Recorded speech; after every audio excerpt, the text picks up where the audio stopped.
Good morning.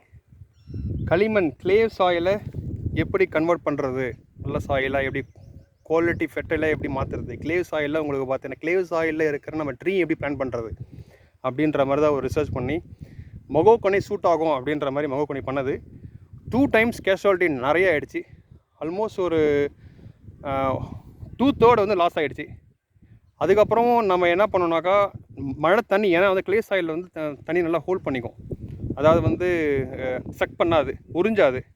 அதனாலேயும் நம்மளுக்கு வந்து ப்ராப்ளமாக இருந்தது. அதுக்கப்புறம் நம்ம ரிசர்ச் பண்ணி சணப்பை போட்டிருக்கோம். சணப்பை போட்டு இப்போ நம்ம அதை வந்து இயற்கை உரம் நேச்சர் மேனர் மாதிரி இப்போ நம்ம வீடிங் ஒர்க் போயிட்டுருக்கு. பாருங்கள், சணப்பை இருக்குது, நடுவில் இருக்க ட்ரீஸ்லாம் இருக்குது.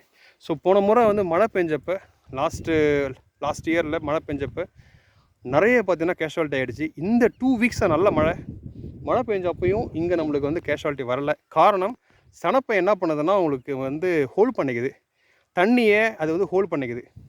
வாட்டரை ஹோல்ட் பண்ணுறதுனால உங்களுக்கு வாட்டரை வந்து ஸ்டாக்னண்ட்டாக அப்படியே நிற்க மாட்டுறது. ஸோ இந்த பூமியில் பார்த்திங்கன்னா இப்போ சணப்பை போட்டு நம்ம ஃபீடிங் பண்ணியிருக்கோம். பூமி வந்து பாருங்கள், உங்களுக்கு வந்து நல்லா குழன்னு இருக்கும்.